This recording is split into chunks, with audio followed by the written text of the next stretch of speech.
ദൈവത്തിന് മുന്നിലെ ഇരിപ്പിടത്തിൽ മുള്ളിലിരിക്കുന്ന പോലെ ഇരിക്കുവാണ് നമ്മുടെ കഥാനായകൻ ദിനു. തൊട്ടടുത്തായി തന്നെ ഉണ്ണിയും നന്ദനും അവരുടെ 2 പ്രൊഡക്ട്സുമുണ്ട്. പിന്നെ അമ്മയും അച്ഛനും, കണ്ണൻ, ജാനി, അമ്മ, മായ, ഹരി, അപ്പു, അനു, അങ്ങനെ തുടങ്ങിയ ബന്ധുക്കളും സുഹൃത്തുക്കളും. ദിനുവിന് ഇരിക്കാനും വയ്യ, നിൽക്കാനും വയ്യ എന്നൊരവസ്ഥയിലാണ്. അവൻ്റെ കൺതടമൊക്കെ വല്ലാണ്ട് കറുപ്പ് പരന്നിട്ടുണ്ട്. ഉറക്കക്കുറവും അവൻ്റെ ഉള്ളിലെ ആത്മസംഘർഷവുമൊക്കെ അവൻ്റെ മുഖത്ത് കാണാം. തൻ്റെ പ്രാണനെ അവസാനമായ ഒരു നോക്ക് കാണാൻ അവൻ കാത്തുനിന്നു. ആ മണ്ഡപത്തിലിരിക്കുന്ന തൻ്റെ പ്രാണന്റെ തുടർന്നുള്ള ജീവിതത്തിൽ ഉണ്ടാവേണ്ട ആളിലേക്ക് അറിയാതെ പോലൊരു നോട്ടം പോയില്ല. അവൻ്റെ ചെവിയോരെ കൊട്ടിയടച്ചതുപോലെ ആയിരുന്നു. ആ ഹാളിൽ കേൾക്കുന്ന ശബ്ദ കോലാഹലങ്ങളൊന്നും അവൻ കേൾക്കുന്നില്ല. എല്ലാം ഒരു മുഴക്കം പോലെ തോന്നി അവന്. അടുത്തിരിക്കുന്ന ഉണ്ണി അവനോട് പലതും ചോദിക്കുന്നുണ്ട്, പലതും പറയുന്നുണ്ട്. അവൻ അതൊന്നും കേൾക്കുന്നില്ല. ഒരു മൂളൽ മാത്രം കേൾക്കുന്നുണ്ടായിരുന്നുള്ളൂ. ഏതോ ഗുഹയിൽ നിന്നെന്ന പോലെ പൂജാരി പറയുന്നത് അവൻ കേട്ടു. മുഹൂർത്തത്തിന് സമയമായി, കുട്ടിയെ വിളിച്ചോളൂ. അത് കേട്ടതും ഉയർന്നു വന്ന ഹൃദയമിടിപ്പോടെ അടുത്തിരിക്കുന്ന ഉണ്ണിയുടെ കയ്യിൽ അവനൊരു പിടുത്തമിട്ടു. ഡെയിലി ജിമ്മിൽ പോയി പെരുപ്പിച്ചുണ്ടാക്കിയ മസിലെല്ലാം ഇപ്പം കലങ്ങി കാടിവെള്ളം പോലെ ആകുമെന്ന പോലെ ആയിട്ടുണ്ട്. അമ്മ അതിന് പിടുത്തമാണ് ചെക്കൻ പിടിച്ചത്. ഉണ്ണിയുടെ ദയനീയമായ നോട്ടമൊന്നും ദിനുവിൻ്റെ ഏഴായാലത്തെത്തിയിട്ടില്ല. ഉയർന്നു കേൾക്കുന്ന നാദസ്വരത്തിനൊപ്പം കുഞ്ഞു കുട്ടികളുടെ അകമ്പഴിയോടെ കാത്തു മന്ദം മന്ദം നടന്നു വന്ന് തൻ്റെ പാതി ആവേണ്ടവൻ്റെ വാമഭാഗത്തിരുന്നു. ഇരിക്കുന്നതിനു മുന്നേ സദസ്സിനെ വണങ്ങി. അടുത്തിരിക്കുന്ന ആളെ നോക്കി നിറഞ്ഞ പുഞ്ചിരി സമ്മാനിച്ചു. അവളെ തന്നെ നോക്കിയിരിക്കുന്ന ദിനുവിനാകെ വിറഞ്ഞു കയറി. തനിക്ക് മാത്രം വിരിഞ്ഞിരിക്കുന്ന ചൊടികളിൽ നിന്ന് ഏതവനു വേണ്ടി വിരിഞ്ഞിരിക്കുന്നു. തന്നെ മാത്രം പ്രണയത്തോടെ നോക്കിയിരുന്നവളുടെ കണ്ണുകൾക്കിന്ന് വരെ കാണാത്ത തിളക്കം.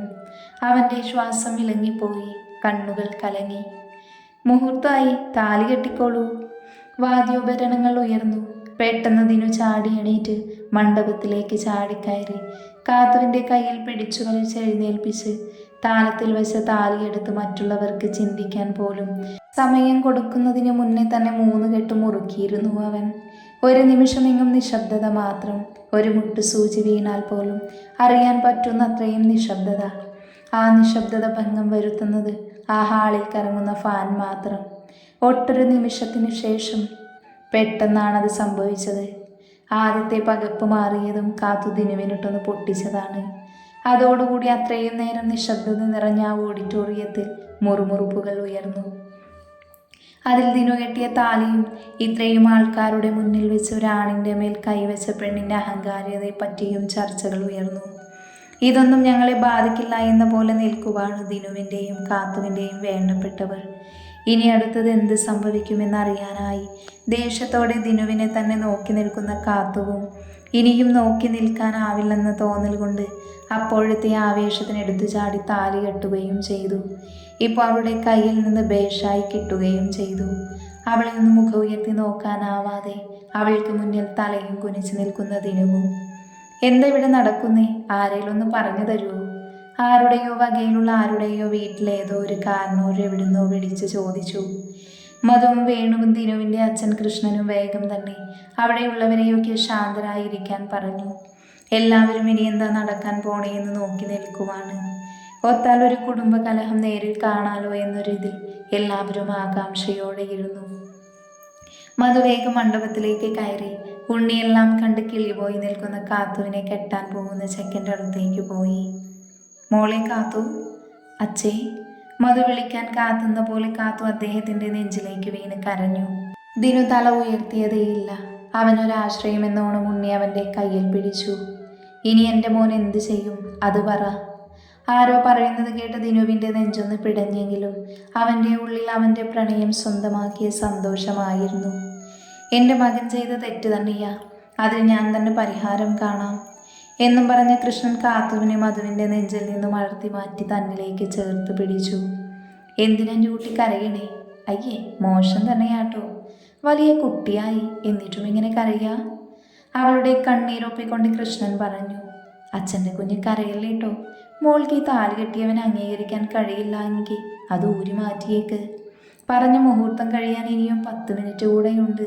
നമുക്ക് നിർത്ത്. അതൊരലർച്ചയായിരുന്നു. എൻ്റെ പെണ്ണിൻ്റെ കഴുത്തിൽ ഞാൻ കെട്ടിയ താലി അഴിക്കണമെങ്കിൽ ആവാം. അവളെ അവൻ്റെ അച്ഛൻ്റെ അടുത്തുനിന്ന് വലിച്ച് തൻ്റെ നെഞ്ചിലേക്ക് ചേർത്തുകൊണ്ട് അവൻ പറഞ്ഞു. അവൾ കുതറി മാറാൻ ശ്രമിച്ചു. ഉടുമ്പ് പിടിച്ചതുപോലെ പിടിച്ചതുകൊണ്ട് അവൾക്കൊന്നും വെറുതെ പോലും ഇളകാൻ പറ്റിയില്ല. പക്ഷെ അതെന്നെ തെക്കോട്ടെടുക്കുമ്പോൾ മതി. അല്ലാത്ത പക്ഷം അവൾക്കെന്നെ അംഗീകരിക്കാൻ പറ്റിയില്ലെങ്കിൽ കൂടി അവൾ തരുന്ന എന്ത് ശിക്ഷയും വാങ്ങി അവൾക്കൊപ്പം തന്നെ എൻ്റെ മരണം വരെ ജീവിക്കും ഞാൻ. മധുവും കൃഷ്ണനും ഉണ്ണിയും മറ്റുള്ളവരും തന്നെ അവൻ്റെ കണ്ണിലെ തീഷ്ണതയിലേക്ക് നോക്കി.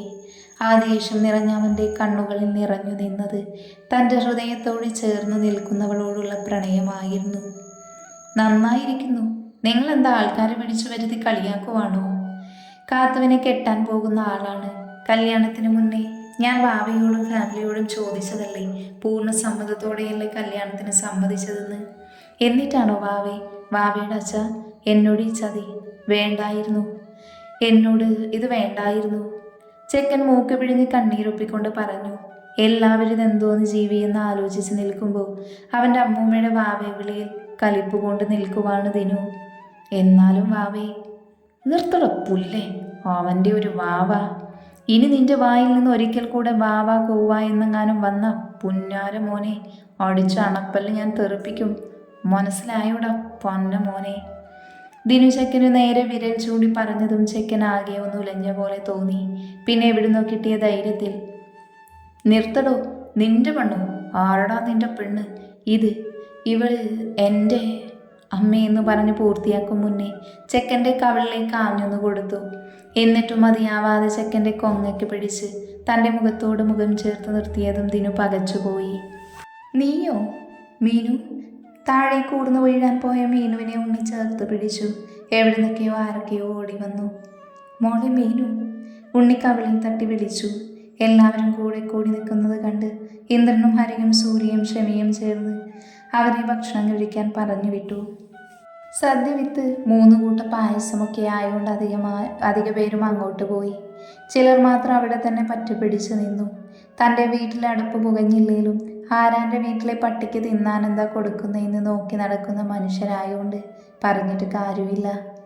ഇനി ഇവിടെ മീനുവിനെയും കൊണ്ട് ഉണ്ണിയും കൂട്ടരും ഡ്രസ്സിംഗ് റൂമിലേക്ക് കൊണ്ടുപോയി. കുറച്ച് വെള്ളമെടുത്ത് മുഖത്ത് കുടഞ്ഞു. ചെറുനരക്കത്തോടെ അവൾ കണ്ണു തുറന്നു. അടുത്തു തന്നെ കാത്തുവിൻ്റെയും ഉണ്ണിയുടെയും മുഖം കണ്ടതും അവളെ നീറ്റിരുന്നു. ഉണ്ണിയേട്ട, കാത്തുമ്മി എന്നെ പട്ടി തല്ലി. ഉണ്ണിയേട്ടൻ്റെ വാവ കരയാ? മിണ്ടരുത് മനുഷ്യ, ഒരു വാവ. എൻ്റെ ശിവനെ, എന്തൊരടിയത്തണ്ടി അടിച്ചത്. തലയൊന്ന് കുടഞ്ഞുകൊണ്ട് അവൾ പറഞ്ഞു. അടുത്ത ആളുകൾ ഉള്ളതുകൊണ്ട് ശ്രദ്ധിക്കാതെയാണ് അവളുടെ സംസാരം. ഉണ്ണിയാണിൽ വിളറിയ ചിരിയോടെ ചുറ്റുമുള്ളവരെ നോക്കി വളിച്ച ചിരി ചിരിച്ചു. കാത്തുവാണിൽ അവളുടെ മുഖത്തെ കൈവിരൽ പാട് കണ്ടിപ്പോൾ കരയുമെന്ന മട്ടിൽ നിൽക്കുവാണ്. ഉണ്ണിയേക്കാൾ വിളറി വെളുത്ത് നിൽക്കുവാണ് ദിനു. പക്ഷേ ബാക്കിയുള്ളവർക്ക് മീനുവിന് കിട്ടിയ അടിയിൽ സങ്കടപ്പെടണോ അതോ അവളുടെ കോലം കണ്ട് ചിരിക്കണോ എന്നറിയാത്ത വല്ലാത്തൊരവസ്ഥയായിരുന്നു. അടിയുടെ ഊക്കിൽ ഇളകിപ്പോന്ന വിഗും സ്ഥാനം തെറ്റിയ മീശയും ഫ്രഞ്ച് താടിയും വെള്ളയും തുണിയും ഷർട്ടുമൊക്കെ ഒരു അവിയൽ പരുവായിട്ടുണ്ട്. പാവം തോന്നും കണ്ട. ദിനുവിൻ്റെ അടിയിൽ കവിളിൽ പാടു വീണിട്ടുണ്ട്. ചുണ്ടി ചെറുതായി പൊട്ടിയിട്ടുണ്ട്. ഉണ്ണി ദിനുവിനെ ഒരു നോട്ടം നോക്കി. അവനോട് ദേഷ്യം പിടിക്കണോ സഹതപിക്കണോ എന്നറിയാത്തൊരു നോട്ടം. ഞാൻ ഉമ്മിച്ചിട്ട് പോലും പൊട്ടിക്കാത്ത ചുണ്ടാണുണ്ട പൊട്ടി, നീ ഒരടിയിൽ അടിച്ചു പൊട്ടിച്ചത് എന്നൊരു ധ്വനി ഉണ്ടായിരുന്നു ആ നോട്ടത്തിൽ എന്നൊരു സംശയവും ഉണ്ട്. ഗായത്രിയുടെയും വേണുവിൻ്റെയും കാത്തുവിൻ്റെയും മനുവിൻ്റെയും ജാനിയുടെയും ഒക്കെ മുഖം അവരുടെ അവസ്ഥ കണ്ട് വല്ലാണ്ടായിട്ടുണ്ട്. ആവുന്നത് പറഞ്ഞതാണ് അവരോട് ഇങ്ങനെ ഒരു നാടകം വേണ്ടെന്ന്. സ്ട്രൈറ്റായിട്ട് കാര്യങ്ങൾ മുന്നോട്ട് കൊണ്ടുപോകാമെന്നൊക്കെ മുതിർന്നവർ പറഞ്ഞതുമാണ്. പക്ഷെ എല്ലാവരേക്കാളും കൂടുതൽ മീനുവിന് തന്നെയായിരുന്നു വാശി. അവൻ കാരണം ഡിപ്രഷൻ സ്റ്റേജിൽ വരെ എത്തിയതാണ് കാത്തു. അവൾ അനുഭവിച്ച മാനസിക സംഘർഷം കുറച്ചെങ്കിലും അവനെക്കൊണ്ട് അനുഭവിക്കണമെന്ന് മീനുവിനാണ് വാശി പിടിച്ചത്. അതിനു മാത്രം കാത്തു ഈ കുറച്ച് വർഷങ്ങൾ കൊണ്ട് അനുഭവിച്ചിട്ടുണ്ട്. രാവും പകലും ഉറക്കമില്ലാതെ, ഭക്ഷണമോ കുളിയോ ഒന്നുമില്ലാതൊരു ഭ്രാന്തിയെ പോലെ. ഇതിനെല്ലാം സാക്ഷ്യം നിന്നത് അവളുടെ മാതാപിതാക്കൾക്കൊപ്പം തന്നെ മീനുവുമായിരുന്നു. ഉണ്ണിയുമായുള്ള വിവാഹം പോലും മീനുവിൻ്റെ നിർബന്ധമായിരുന്നു. എന്നാൽ ഇതിലും ദിനു തിരിച്ചു വരുമെന്ന് പ്രതീക്ഷിച്ചു. മാറ്റമൊന്നുമില്ലെന്ന് കണ്ടിട്ടാണ് അന്ന് ബാംഗ്ലൂരിൽ അവൻ്റെ ട്രീറ്റ്മെൻറ്റിനു വേണ്ടി കണ്ണനും ജാനിക്കൊപ്പം പറഞ്ഞു വിട്ടത്. അന്നവർ പോയപ്പോൾ അമ്മയെ നോക്കാൻ ഗായത്രിയും വേണുവും ഇന്ദ്രൻ്റെ വീട്ടിൽ നിന്നപ്പോൾ കൂടെ തന്നെ കാത്തുവിനെയും കൊണ്ടുവന്നു. മനുവിൻ്റെ ഫ്രണ്ടിൻ്റെ കെയർ ഓഫിൽ ആരും അറിയാതെ അവളെ ഒരു സൈക്കാട്രിസ്റ്റിനെ കാണിച്ചു, ഡോക്ടർ മിഥുൻ ചന്ദ്രൻ. മുന്നേ തുടങ്ങിയിരുന്ന ചികിത്സയെങ്കിലും അന്ന് ഡോക്ടർ പറഞ്ഞതുപോലെ ഉറക്കമോ ഭക്ഷണമോ ഒന്നും ഇല്ലായിരുന്നു അവൾക്ക്. എല്ലാം അവൾക്ക് തോന്നിയതുപോലെ ആയിരുന്നു, ആരോടോ ഉള്ള വാശി പോലെ. മെഡിസിൻ പോലും കറക്റ്റ് അല്ലായിരുന്നു. അവസാനം എന്നോണം ഡോക്ടർ പറഞ്ഞത്, ഇനിയും താൻ എന്നോട് സഹകരിച്ചില്ലെങ്കിൽ തൻ്റെ പ്രണയം അവൻ്റെ പ്രശ്നങ്ങളൊക്കെ മാറ്റി വരുമ്പോൾ താൻ ഒരു ഭ്രാന്തിയായി പോകുമെന്നും. അപ്പോൾ സ്വാഭാവികമായും അവൻ്റെ മനസ്സ് മാറി ചിന്തിക്കും, ഒരു ഭ്രാന്തിയെ കെട്ടാൻ അവന് മനസ്സുണ്ടാവില്ല, അല്ലെങ്കിൽ ഞാൻ തന്നെ കെട്ടും, ഇതിലൊന്നെന്തായാലും നടക്കുമെന്ന് പറഞ്ഞു. അന്നൊരു ചിരിയോടെ ഡോക്ടർ പറഞ്ഞപ്പോൾ കൂടെ ഉണ്ടായിരുന്ന മീനു ചോദിച്ചു, ഇന്ന് ഡോക്ടർ കെട്ടിക്കേണ്ട കാത്തുപെണ്ണിനെ എന്ന്. അന്ന് മീനുവിനെയും ഡോക്ടറെയും ചീത്ത വിളിച്ചിട്ടാണ് അവ ക്ലിനിക്കിൽ നിന്നും ഇറങ്ങിയതെങ്കിലും അവൾ പിന്നെ കാര്യമായി തന്നെ മരുന്നുമായി പ്രതികരിച്ചു. കാരണം അന്ന് ആ ക്ലിനിക്കിൽ അവൾ കണ്ടത് ഡോക്ടർ മിഥുൻ ചന്ദ്രയുടെ കണ്ണിലെ പ്രണയമായിരുന്നു. കൂടാതെ മിഥുനെ പറ്റി മീനു വീട്ടിൽ വന്ന് പറഞ്ഞു. അവരുടെ ഉപദേശം വേറെ. കൂടുതൽ സമയവും കമ്പനി കാര്യത്തിൽ ഇറങ്ങിത്തിരിച്ചു. താളം തെറ്റി അവളുടെ മനസ്സിനെ സ്വയം തന്നെ അവൾ തിരിച്ചെടുത്തു. ഒഴിവുവേളകളിൽ അനാഥ മന്ദിരങ്ങളിലും വൃദ്ധസദനങ്ങളിലുമൊക്കെ അവളും മീനുവും കൂടെ പോയി. എന്നാലും രാത്രിയായി അവൾ പേടിയാണ്. എത്ര മാറിയെന്ന് പറഞ്ഞാലും നിദ്ര അവളുടെ അരികിലേക്ക് പോലും വന്നില്ല. അധിക ദിവസങ്ങളിലും മീന് കൂടെ കിടക്കും.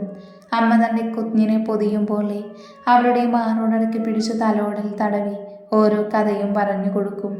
അങ്ങനെ എപ്പോഴോ അവളും ഉറങ്ങും.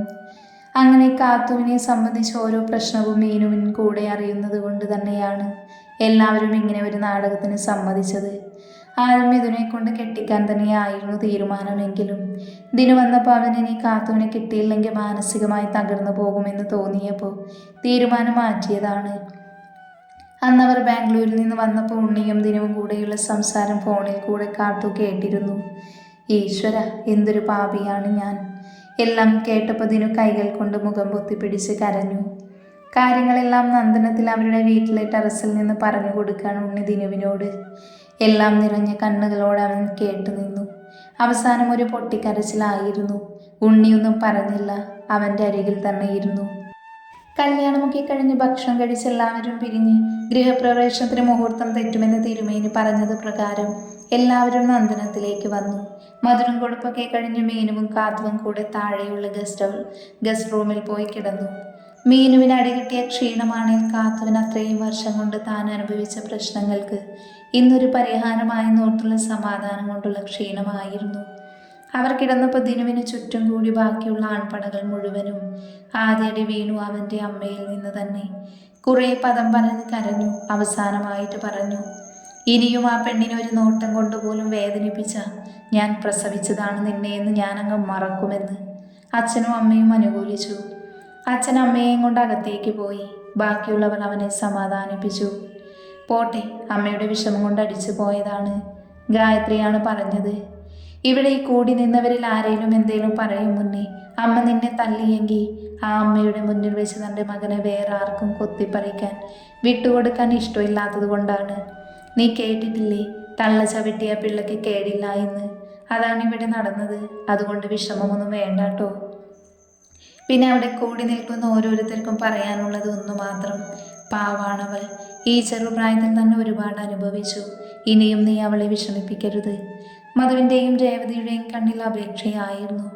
സംശയത്തോടെ വളഞ്ഞവൻ്റെ പിരികെക്കൊടി കണ്ട് ഇന്ദ്രൻ പറഞ്ഞത് പ്രകാരമാണ് ഉണ്ണി ദിനുവിനെയും കൂട്ടി ടെറസിലേക്ക് വന്നത്.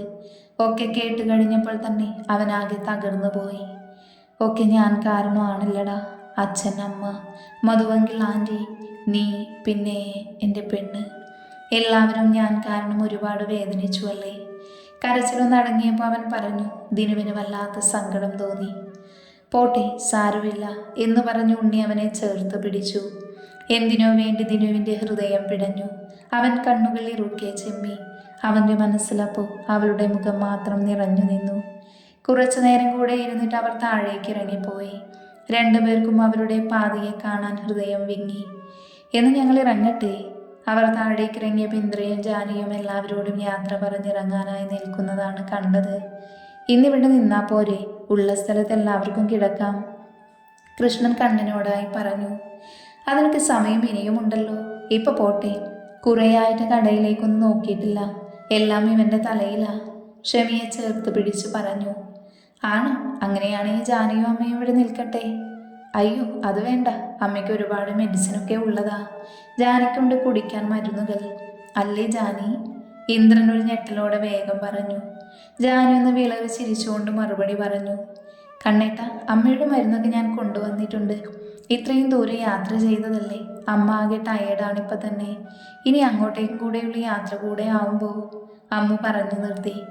കണ്ണേട്ട, അമ്മു പറഞ്ഞത് നേരാ. അമ്മ ഇന്നിവിടെ നിൽക്കട്ടെ. എന്തായാലും അടുത്ത ആഴ്ച തന്നെ റിസപ്ഷൻ നടത്തണം.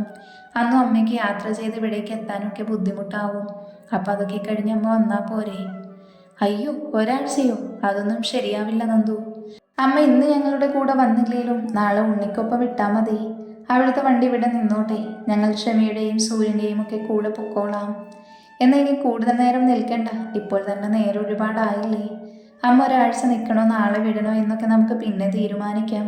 അതുപോലെ കണ്ണ എന്നും പറഞ്ഞ് കൃഷ്ണേന്ദ്രൻ്റെ തോളിൽ കൈയിട്ടു. അതിനവനൊന്ന് പുഞ്ചിരിച്ചു. അമ്മ, എന്നാൽ ഞങ്ങൾ ഇറങ്ങട്ടെ. മെഡിസിനൊക്കെ കഴിക്കണം. എന്ത് ബുദ്ധിമുട്ടുണ്ടെങ്കിലും ഉണ്ണിയെ വിളിച്ചോളണം. ഉണ്ണി പറഞ്ഞതൊക്കെ കേട്ടല്ലോ.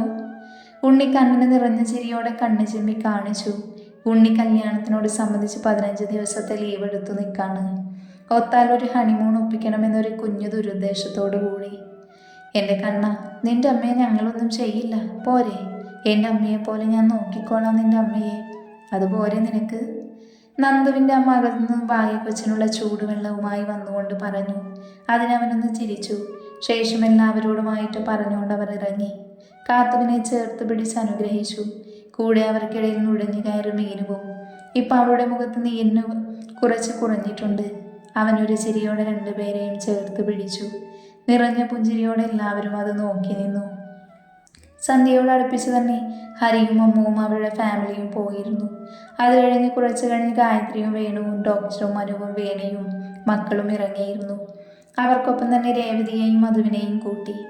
ഇറങ്ങാൻ നേരം മധു ദിനുവിൻ്റെ കയ്യിൽ പിടിച്ചുകൊണ്ട് മാറി നിന്ന് പറഞ്ഞു. എൻ്റെയും അവളുടെയും ജീവനും ജീവിതവുമാണ് ഇനിയും വേദനിപ്പിച്ച എന്ന് പറഞ്ഞു നിർത്തി. പക്ഷെ ദിനു മധുവിൻ്റെ കാലിൽ വീണു. ഒരു തുള്ളി കണ്ണുനീർ അയാളുടെ കാലിൽ വീണു. മധുവിൻ്റെ കണ്ണും കലങ്ങിയിരുന്നു. അയാൾ അവൻ്റെ തോളിൽ പിടിച്ചെഴുന്നേൽപ്പിച്ച് മകനെ പോലെ സ്നേഹിച്ചതാണ്. ഉണ്ണിയെയും ദിനുവിനെയും ഒക്കെ. മക്കൾക്ക് പ്രണയം തോന്നിയത് ദിനുവിനോടാണെന്ന് പറഞ്ഞപ്പോൾ ഒരുപാട് സന്തോഷിച്ചിരുന്നു. തൻ്റെ മക്കളോട് ചെയ്ത ദ്രോഹങ്ങൾ ആലോചിച്ചപ്പോൾ അയാൾക്ക് ദേഷ്യം ഇരച്ചു കയറി. കണ്ണുകൾ ഇറുക്കെ പൂട്ടി. മിഥുൻ ഡോക്ടറായി ബന്ധമുറപ്പിക്കാൻ തന്നെ തീരുമാനിച്ചുകൊണ്ട് ഡോക്ടറെ കാണാൻ പോയിരുന്നു. ഒരിക്കൽ വേണുവും അതും കൂടി. അന്ന് കാര്യങ്ങളെല്ലാം ഡോക്ടർ പറഞ്ഞപ്പോൾ ഡോക്ടർ ഒന്ന് മാത്രം ചോദിച്ചു. ശരി, ഞാൻ കല്യാണം കഴിക്കാം കാർത്തികയെ. പക്ഷെ അവൾക്ക് സന്തോഷമായിരിക്കുമോ താനുമൊത്തുള്ള ജീവിതത്തിൽ? ഇപ്പം തന്നെ നിങ്ങൾ പറഞ്ഞു അവൾക്കിപ്പോൾ ഒരുപാട് മാറ്റമുണ്ടെന്ന്. അത് എന്തുകൊണ്ടാണെന്ന് അറിയോ? ആ കുട്ടിക്കൊരു ചെറിയ കാരണം കൊണ്ട് പോലും അവരുടെ പ്രണയത്തെ നഷ്ടപ്പെടാൻ താല്പര്യമില്ലാത്തതുകൊണ്ട്. അപ്പം പറഞ്ഞു വന്നത്, അവനില്ലാതെ നിതിനില്ലാതെ കാർത്തികയ്ക്കൊരു ജീവിതം ഉണ്ടാവില്ല. നിങ്ങളുടെ നിർബന്ധത്തിന് വഴങ്ങി മറ്റൊരു കല്യാണം കഴിച്ചാൽ ജീവനും ഉണ്ടാവില്ല ആ കുട്ടിക്ക്. അന്ന് അത്രയും മിഥുൻ ഡോക്ടർ പറഞ്ഞതുകൊണ്ട് മാത്രമാണ് താൻ ഈ കല്യാണത്തിന് സമ്മതിച്ചത്. പക്ഷേ ദിനുവിനെ കാണുമ്പോഴൊക്കെ തൻ്റെ മകൾ അനുഭവിച്ചത് കൺമുന്നിലെന്ന പോലെ തെളിഞ്ഞു വരും. അങ്ങനെ അവരും ഇറങ്ങി. അവസാനമാണ് കണ്ണനും ജാനയും കൂട്ടുകാരും ഇറങ്ങിയത്. അവരെ യാത്ര അയച്ച് എല്ലാവരും അകത്തേക്ക് കയറിപ്പോയി. അമ്മ കാത്തുവിനെ സെറ്റ് സാരിയൊക്കെ ഉടുപ്പിച്ച് തലയിൽ മുല്ലപ്പൂവൊക്കെ ചൂടിക്കൊടുത്തു. എന്നിട്ടും നാത്തൂനെ ഇവളെ കെട്ടിയൊരുക്കി വിടുന്നേ. എന്തായാലും ഇന്ന് ഒന്നും നടക്കാൻ പോണില്ല എന്ന് എന്നെപ്പോലെ തന്നെ നാത്തൂസിനും അറിയില്ലേ? അമ്മുവിൻ്റെ ഒരുക്കവും കാത്തുവിൻ്റെ നിർവികാരതയും കണ്ട് മീനു ചോദിച്ചു. അറിയാടാ, പക്ഷെ ഇതൊക്കെ ഒരു ചടങ്ങല്ലേ? അമ്മു തലയിൽ മുല്ലപ്പൂ കുത്തിക്കൊടുത്ത് പറഞ്ഞു. എന്തോന്ന് ചടങ്ങ് നാത്തു? ആവുന്നത് ഈ പൊട്ടിയോട് പറഞ്ഞതാണ് ഞാൻ അവനെ ഒന്ന് മാറ്റിപ്പിടിക്കാൻ. എവിടെ കേൾക്കണു മിഥുൻ ഡോക്ടർ എന്നാ ഒരു മനുഷ്യനാണെന്നോ. കാണാനും സുന്ദരൻ. എടിക്കാലത്തുപ്പി, നീ ഇങ്ങനൊന്നും പണി പറ്റിക്കുവോ? അമ്മുവിനോട് പറഞ്ഞു തീരുന്നത് മീനു കാണുന്നത് തന്നെ പരച്ചു കൊടുത്താൽ വലിച്ചു കുടിക്കാൻ പാകത്തിന് നിൽക്കുന്ന കാത്തുവിനെയാണ്. സോറി, ജസ്റ്റ് ഫോർ എ രസം, ചുമ്മാ വിട്ടുകളയുന്നേ. നീ എന്താ കാത്തു, മൗനവ്രതത്തിലാണോ? അമ്മ പറഞ്ഞത് കേട്ട് അവൾ സംശയത്തോടെ പിരികം ചുളിച്ചു. അല്ല, ഇന്നൊരക്ഷരം മിണ്ടുന്നത് ഞാൻ കണ്ടിട്ടില്ല. അതുകൊണ്ട് ചോദിച്ചതാ. അതിനവൾ മങ്ങിയ ഒരു ചിരി ചിരിച്ചു. അത് നാത്തൂസിന് മനസ്സിലായില്ല എന്താ കാരണമെന്ന്. കെട്ടിയനോട് പറയാനുള്ള ഊർജം ആർജിച്ചെടുക്കുക. കൊച്ചു ഗല്ലി. കാത്തു എന്തോ പറയാൻ വന്നത് മീനു ഇരുന്നിൽ നിന്നും ചാടി എണീറ്റു. എന്നിട്ട് കാത്തുവിനെ ചേർത്ത് നിർത്തിക്കൊണ്ട് വേഗം പറഞ്ഞു, ഈ പെണ്ണിൻ്റെ ഒരു കാര്യം എന്ന് പറഞ്ഞ് റൂമിൽ നിന്നും ഇറങ്ങാൻ നിന്നതും ദിനുവിൻ്റെ അമ്മ സുലോചന വന്ന് കയ്യിൽ പാൽ ഗ്ലാസുമായിട്ട്, മോളി അമ്മു, കാത്തുമോളെ ദിനുവിൻ്റെ റൂമിലേക്ക് ആക്കിക്കൊടുക്ക്. മീനു നീയും ചെല്ല്. പിന്നെ കാത്തുമോളെ, അറിയാം സമയം വേണമെന്ന്, എന്നാലും രണ്ടുപേരും ഒരുപോലെ. പറയാൻ വന്നത് മുഴുമിപ്പിക്കാതെ അവളുടെ മുഖത്ത് തലോടിക്കൊണ്ട് അവർ ബാക്കി പറഞ്ഞു, അങ്ങനെ പറയാൻ പറ്റില്ല എൻ്റെ കുട്ടി. ഒരുപാട് അനുഭവിച്ചു എന്ന് അമ്മയ്ക്കറിയാഞ്ഞിട്ടല്ല, പക്ഷേ പിണക്കം അധികം നീണ്ടു പോവരുത്. അതിന് മറുപടിയായി അവളൊന്ന് കൺചിമ്മി കാണിച്ചു. അമ്മയും നാത്തുപ്പെണ്ണും പോയി കിടന്നു, ഞാൻ ആക്കി കൊടുത്തോളാം റൂമിലേക്ക്. നാത്തൂസിന് ഭാഗ്യ കൊച്ചിൻ്റെ മരുന്നൊക്കെ കൊടുക്കാനില്ലേ, ചെല്ല്. ഉണ്ണിയേട്ടനോടല്ലേ വേണ്ട, ഞാൻ ഇവളെ റൂമിലേക്ക് ആക്കി കൊടുത്തിട്ട് വേഗം വരാം. അതുപോലെ സുലുവമ്മേ. ആടാ അത് മതിയെന്നാ. അമ്മ ചെന്ന് ഭാഗ്യ കൊച്ച് മരുന്നൊക്കെ എടുത്തു കൊടുക്ക്, വെള്ളം റൂമിൽ വെച്ചിട്ടുണ്ട് ഞാൻ. ശരി അമ്മേ, എന്നാ ചെല്ലും മീനു നിങ്ങൾ. കാത്തു അമ്മ പറഞ്ഞത് തന്നെ എനിക്കും പറയാനുള്ളത്. രണ്ടുപേരും തുല്യ വേദനയിലൂടെ കടന്നു പോയവരാണ്. നിങ്ങൾ അനുഭവിച്ചത് നിങ്ങൾക്ക് മാത്രമേ അറിയൂ. അപ്പോൾ പരസ്പരം ഒന്ന് തുറന്ന് സംസാരിക്കുക നിങ്ങൾ. ഇന്ന് പറ്റിയില്ലേ വേണ്ട, പക്ഷെ അധികം സമയമെടുക്കരുത്. കാത്തുവിനോട് പറഞ്ഞുകൊണ്ട് സുലോചനയും അമ്മുവും റൂമിൽ നിന്ന് പുറത്തേക്കിറങ്ങി. ഇനി പറയ്, എന്തേ മൗനത്തിൻ്റെ അർത്ഥം? മീനു കാത്തുവിനെ തനിക്ക് നേരെ തിരിച്ചു നിർത്തിക്കൊണ്ട് ചോദിച്ചു. അതിന് മറുപടി കണ്ണും നിറച്ചു വെച്ചുകൊണ്ടായിരുന്നു. നീ എന്തേലും ഒന്ന് പറയൂ കാത്തു. അവളുടെ ഷോളിൽ കൈവച്ചുകൊണ്ട് അവൾ ചോദിച്ചു. അറിയില്ല, എനിക്കൊന്നും അറിയില്ല. കൈവിട്ടു പോയെന്ന് കരുതിയ നിധിയാണെന്ന് എനിക്ക് സ്വന്തമായത്. അതിൽ അതിയായി സന്തോഷിക്കണമെന്നുണ്ട്. പക്ഷേ അപ്പോഴൊക്കെ അച്ഛൻ്റെയും അമ്മയുടെയും നിറഞ്ഞ കണ്ണുകൾ ഓർമ്മ വരും. പിന്നെ നീയും കണ്ടതല്ലേ ഞാനൊരു ഭ്രാന്തിയായെന്ന് മീനൂട്ടി. അന്നൊക്കെ ഞാൻ അനുഭവിച്ചതിപ്പോൾ അമ്മു വെച്ച് പറഞ്ഞില്ലേ. അവരവരുടെ അനുഭവം മറ്റുള്ളവരോട് പറഞ്ഞാലും മനസ്സിലാവില്ല. എനിക്കറിയില്ല മീനൂട്ടി. സത്യം എൻ്റെ മനസ്സിപ്പോൾ ആകെ കുഴഞ്ഞു മറിഞ്ഞു നിൽക്കുക. മീനുവിനെ കെട്ടിപ്പിടിച്ച് കരഞ്ഞു അവൾ. കാത്തുവിൻ്റെ ഉടലാകെ വിറയ്ക്കുന്നുണ്ടായിരുന്നു. അവളുടെ മാനസിക സംഘർഷം അവളുടെ ശരീരത്തെയും ബാധിച്ചിരുന്നു. നീ വന്നേ എന്നും പറഞ്ഞുകൊണ്ട് മീനു അവളെ തന്നിൽ നിന്ന് അടർത്തി മാറ്റി പാൽ ഗ്ലാസും കയ്യിൽ പിടിച്ച് കാത്തുവിനെ ചേർത്ത് പിടിച്ചുകൊണ്ട് മുകളിലേക്ക് നടന്നു. തന്നോടൊന്നും പറയാതെ, ഒന്ന് നോക്കുക പോലും ചെയ്യാതെ തന്നെ റൂമിലേക്ക് കൂട്ടിക്കൊണ്ടു പോകുന്ന മീനുവിനെ കാത്തു നിർവികാരതയോടെ നോക്കിക്കൊണ്ട് മുന്നോട്ട് നടന്നു. ഇന്ദ്രനും ജാനിയെയും വീട്ടിൽ നിറക്കി സൂര്യയും ക്ഷമയും ഗുഡ് നൈറ്റും പറഞ്ഞു തിരിച്ചു. വരുന്ന വഴി തട്ടുകടയിൽ നിന്ന് ലൈറ്റായിട്ട് ഫുഡ് കഴിച്ചിട്ടാണ് അവർ വന്നത്. വണ്ടി മെയിൻ റോഡിലേക്ക് ഇറങ്ങിയതിനു ശേഷമാണ് ഇന്ദ്രനും ജാനിയും അകത്തേക്ക് കയറിയത്. ദേവേട്ട, കട്ടൻ വേണോ? അകത്തേക്ക് കയറി കയ്യിലുള്ള ബാഗ് സോഫയിൽ വെച്ചുകൊണ്ട് അവൾ ചോദിച്ചു. കുറച്ച് മുന്നേയല്ലേ കഴിച്ചത്, ഇനിയൊന്നും വേണ്ട പെണ്ണേ. ഇന്ദ്രൻ വാതിൽ ലോക്ക് ചെയ്തുകൊണ്ട് പറഞ്ഞു. അവൻ പറഞ്ഞതിന് അവളൊന്ന് മൂളിക്കൊണ്ട് കിച്ചണിലേക്ക് നടന്ന് ഫ്രിഡ്ജ് തുറന്ന് വെള്ളം കുടിച്ചു. ദേവേട്ട, വെള്ളം വേണോ? തിരിച്ചു കുപ്പി വെക്കുന്നതിനിടയിൽ അവൾ വിളിച്ചു ചോദിച്ചു. ആ, നീ അത് റൂമിലേക്ക് എടുത്തോ? ആ ഏട്ടാ. ജാനി കിച്ചണിലൊക്കെ ഒന്ന് നോക്കി എല്ലാം റെഡിയല്ലേ എന്ന് ഉറപ്പ് വരുത്തിയ ശേഷം വാതിലൊക്കെ അടച്ച് ഹാളിലേക്ക് വന്നു. കഴിഞ്ഞോ? അവളുടെ ബാഗും പിടിച്ച് അവളെ കാത്തുനോണ്ട് നിൽക്കുന്നുണ്ടായിരുന്നു ഇന്ദ്രൻ. ആ, കഴിഞ്ഞു. നിറഞ്ഞ പുഞ്ചിരിയോടെ അവൾ മറുപടി നൽകി. അവൻ അവളെ ചേർത്ത് പിടിച്ച് റൂമിലേക്ക് നടന്നു. പാവല്ലേ കാത്തു. കാത്തുവിനെ മാത്രം പറയാൻ പറ്റില്ല. ദിനു അവനും ഒരുപാട് അനുഭവിച്ചിട്ടുണ്ട്. എന്തായാലും ഇനിയും നന്നായി ജീവിച്ചാൽ മതിയായിരുന്നു. റൂമിലേക്ക് കയറി ബാഗ് ടേബിളിൽ വെക്കുന്നതിനിടയിൽ ഇന്ദ്രൻ പറഞ്ഞു. അതിനവളൊന്ന് മൂളി. 2 ദിവസം കൊണ്ടാകെ ക്ഷീണിച്ചു ദേവേട്ടൻ. ഇന്ദ്രൻ്റെ അടുത്തേക്ക് നിന്ന് ആ മുടിയൊന്ന് ഉലച്ചുകൊണ്ട് അവൾ പറഞ്ഞു. നീയും ക്ഷീണിച്ചുള്ള പെണ്ണെ. അല്ലെങ്കിൽ തന്നെ പീരീഡ്സ് ആയതാണ്. അതിനിടയിൽ യാത്രാക്ഷീണവും ഈ 2 ദിവസത്തെ കല്യാണ ക്ഷീണവും. അവളെ ഇടുപ്പിലൂടെ ചുറ്റിപ്പിടിച്ച് തന്നിലേക്ക് വലിച്ചടുപ്പിച്ചുകൊണ്ട് അവൻ പറഞ്ഞു. എന്താടി പെണ്ണെ എന്നിങ്ങനെ നോക്കുന്നേ? കണ്ണിമ ചിമ്മാതെ തന്നെ നോക്കുന്ന ജാനിയെ കണ്ട് ചുവന്ന മുഖം ഒളിപ്പിച്ചു വെച്ചുകൊണ്ട് അവൻ ചോദിച്ചു. എന്ത് ഭംഗിയാ ദേവേട്ടനെ കാണാൻ. ഈ നീല സാഗരം ഒളിപ്പിച്ചു വെച്ച കുഞ്ഞി കണ്ണുകളും ഈ നീണ്ട മൂക്കും ഈ നേർത്ത ചുണ്ടും. ഓരോന്ന് പറയുമ്പോഴും അവളുടെ കൈകൾ അവൻ്റെ മുഖത്തുകൂടെ ഓടി നടന്നു. അവസാനം ചുണ്ടിലെത്തിയപ്പോൾ അവളൊന്ന് കിതച്ചുപോയി. അവൾ അവൻ്റെ ചുണ്ടിനെ അവളുടെ വിരലിനാൽ ഞെരിച്ചു വിട്ടു. ഇന്ദ്രൻ കണ്ണുകൾ ഇറുക്കെ പൂട്ടി. അവൻ്റെ ചുണ്ട് വിറച്ചു പോയിരുന്നു. ഹൃദയം അതിവേഗത്തിൽ പിടച്ചു. അവളുടെ സ്വരം കേൾക്കാത്തതുകൊണ്ട് മിഴികൾ ചിമ്മി തുറന്നു. ആ തുറന്ന മാത്രമേ അവളുടെ ചുണ്ടുകൾ അവൻ്റെ ചുണ്ടുകളുമായി കോർത്തു. ഇന്ദ്രൻ ശ്വാസം വിടാൻ മറന്നുപോയി. അവളുടെ കണ്ണുകൾ തുറന്നു പിടിച്ചു നിൽക്കൽ അവൾ ആവുന്നതും ശ്രമിച്ചുവെങ്കിലും നടന്നില്ല. അവളുടെ മാൻമിഴികൾ കൂമ്പിയടഞ്ഞുപോയി. ആദ്യത്തെ പകപ്പ് മാറിയതും ഇന്ദ്രൻ തിളങ്ങുന്ന കണ്ണുകളോട് അവളുടെ ഇടുപ്പിൽ പിടിച്ച് തന്നിലേക്ക് ഒന്നുകൂടെ അടുപ്പിച്ചു പിടിച്ചു. തിരിച്ചു ചുംബിക്കാൻ തുടങ്ങി. അവളിൽ നിന്നൊരു മൂളൽ ഉയർന്നു.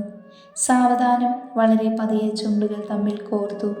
ജാനകി കണ്ണു തുറന്ന് അവൻ്റെ കണ്ണിലെ ഭാവം അറിയണമെന്നുണ്ടെങ്കിലും അവൻ്റെ ചുണ്ടിൻ്റെ മാന്ത്രികതയിൽ അവൾക്ക് മിഴികൾ ഒന്ന് തുറക്കാൻ പോലും സാധിക്കുന്നുണ്ടായിരുന്നില്ല. അവളുടെ കൈകൾ അവൻ്റെ മുടിയിൽ കൊരുത്തു പിടിച്ചു. അവൻ്റെ കൈകൾ അവളുടെ ഇടുപ്പിലും നിതംബത്തിലും അമർന്നു. അവൾ അവൻ്റെ കാലിലേക്ക് കയറി നിന്നു. അവളുടെ അരക്കെട്ട് അവൻ്റെ മുറുകി നിൽക്കുന്ന അരക്കെട്ടിൽ അമർന്നു. ആ സമയത്തു മാത്രം അവൻ അവളെ വേദനിപ്പിച്ചു. അവളുടെ അരക്കെട്ട് അവനിലേക്ക് അമർന്നു നിന്ന ആ ഒരു വേളയിൽ അവൻ്റെ നിയന്ത്രണം നഷ്ടമായിരുന്നു. അതിൻ്റെ ഫലം എന്നോണം അവൻ്റെ കൈകൾ അവളുടെ നിതംബത്തിൽ പിടിച്ചു ഒന്നുകൂടെ തന്നിലേക്ക് അമർത്തി അവളുടെ ചുണ്ടിൽ കടിച്ചുപോയി. അവളിൽ നിന്നും ഉയർന്നു വന്ന ഞെരുക്കത്തിൽ അവളുടെ വായൽപ്പം തുറക്കുകയും കൂടെ അവൻ്റെ നാവ് അവളുടെ നാവിനെ തേടി അലയുകയും ചെയ്തു. പോകെ പോകെ ചുംബനത്തിൻ്റെ തീവ്രത കൂടി. രണ്ടുപേരിൽ നിന്നും ശീൽക്കാരമുയർന്നു. ഭൂമിനീരിൽ പരസ്പരം കലർന്ന് പുറത്തേക്ക് ഒഴുകിയിറങ്ങി. അവൻ്റെ കൈകളുടെ സ്ഥാനം മാറി തുടങ്ങി. അവളുടെ മാറിലേക്ക് അരിച്ചു. അവൻ്റെ വിരലുകൾ അവളുടെ മാറിൽ അമർന്നു. അപ്പോഴേക്കും അവളുടെ ശ്വാസം വിലങ്ങിയിരുന്നു. അവളുടെ കൈകൾക്ക് ബലം പോരെന്ന് തോന്നി. അവളുടെ അവസ്ഥ മനസ്സിലാക്കിയ ഇന്ദ്രൻ അവളുടെ ചുണ്ടുകൾ മോചിപ്പിച്ചു. രണ്ടുപേരും ശ്വാസമെടുക്കാൻ നന്നായി ബുദ്ധിമുട്ടി. കിതപ്പ് നടങ്ങിയപ്പോൾ ഇന്ദ്രൻ ജാനകിയുടെ മുഖം ചൂണ്ടുവിരലിനാൽ പൊക്കി. അവളുടെ ചുവന്നു വന്ന മുഖം കാണി അവൻ്റെ അടിവയറ്റിലെ മുറുക്കം കൂടി വന്നു. എൻ്റെ പെണ്ണെ, ഇങ്ങനെ നിൽക്കില്ല നീ, ഒട്ടും കൺട്രോൾ ചെയ്യാൻ പറ്റുന്നില്ല കേട്ടോ. അതിനു മറുപടി എന്നോണം അവൾ അവൻ്റെ നെഞ്ചിലേക്ക് അവളുടെ മുഖം ഒളിപ്പിച്ചു വെച്ചു. അവനൊരു ചിരിയോടെ അവളുടെ മുടിയിൽ പതിയെ തലോടി. പറ, എന്തെൻ്റെ പെണ്ണിന് പറ്റിയേ? പെട്ടെന്ന് ഇങ്ങോട്ട് കയറി ഉമ്മിച്ചത്? അവളുടെ നെറ്റിയിലായി ചുംബിച്ചുകൊണ്ട് അവൻ ചോദിച്ചു. ഒന്നുമില്ലെന്നേ. ആ പറയുന്നേ. കല്യാണം കഴിഞ്ഞ ഉടനെയൊക്കെ ഞാൻ കരുതി എൻ്റെ ചാരിത്രം നീ എടുക്കുമെന്ന്. അതുണ്ടായില്ലെന്ന് പോട്ടെ, ഞാൻ തരാതൊരു ഉമ്മ പോലും നീ എനിക്ക് തന്നിട്ടേയില്ല. ആ എൻ്റെ പെണ്ണ് ഇന്നൊരു പ്രകോപനവുമില്ലാതെ എന്നെ ചുംബിക്കണമെങ്കിൽ കാരണം എന്തോ ഉണ്ടല്ലോ. പറയും, കേൾക്കട്ടെ. പറയൻ്റെ പെണ്ണെ എന്ന് പറഞ്ഞ് അവളെയും എടുത്ത് ബെഡിലേക്ക് നടന്നു. അവളെ കിടത്തി. അതുണ്ടല്ലോ, ഇന്ന് മണ്ഡപത്തിൽ വെച്ച് വിയർത്ത് കുളിച്ച് ആകെ ചുവന്ന് നിൽക്കുന്നത് കണ്ടപ്പോൾ എന്തോ ഒരു കൊതി. മുഖം പൊത്തി പറയുന്നവളെ കാണി കണ്ണിൽ കുസൃതി നിറച്ചുകൊണ്ട് അവൻ ചോദിച്ചു. എന്ത് കൊതി? അത് പിന്നെ വിൽക്കാതെ കാര്യം പറവണ്ണേ. അവളുടെ മാറിനെ മറച്ചു വെച്ച് സാരി തുമ്പ് മാറ്റിവെച്ച് അവളുടെ മാറിലായി കിടന്നുകൊണ്ട് അവൻ പറഞ്ഞു. അവളുടെ മുഖം മറച്ചു കൈകൾ താനെ അയഞ്ഞ് അവൻ്റെ മുടികളെ തലോടാൻ തുടങ്ങി. അതുണ്ടല്ലോ. അത് പിന്നെ കാര്യം പറയൂ ജാനു. അവളുടെ മാറിൽ മുഖം ഉരച്ചുകൊണ്ട് അവൻ പറഞ്ഞു. അവളുടെ കൈകൾ അവൻ്റെ മുടിയിൽ മുറുകി, ചുണ്ടുകൾ വിറച്ചു. കെട്ടിപ്പിടിച്ച് ഉമ്മ വയ്ക്കാൻ തോന്നി എനിക്ക്. സത്യം? കണ്ണിൽ അത്ഭുതം നിറച്ചുകൊണ്ട് അവൻ അവളുടെ കണ്ണിലേക്ക് നോക്കിക്കൊണ്ട് ചോദിച്ചു. അവനെ തൻ്റെ മാറിലേക്ക് തന്നെ കിടത്തിക്കൊണ്ട് അവൾ അതിനൊന്ന് മൂളി. അത് എന്ത് പെട്ടെന്ന് അങ്ങനെ തോന്നൽ? ആവോ, അറിയില്ല. ആ തിരക്കിനിടയിലും ഇടയ്ക്കിടെ എന്നെ തിരിഞ്ഞു വരുന്ന ഈ കുഞ്ഞിക്കണ്ണുകളിൽ അമർത്തി ഉമ്മ വയ്ക്കാൻ തോന്നി.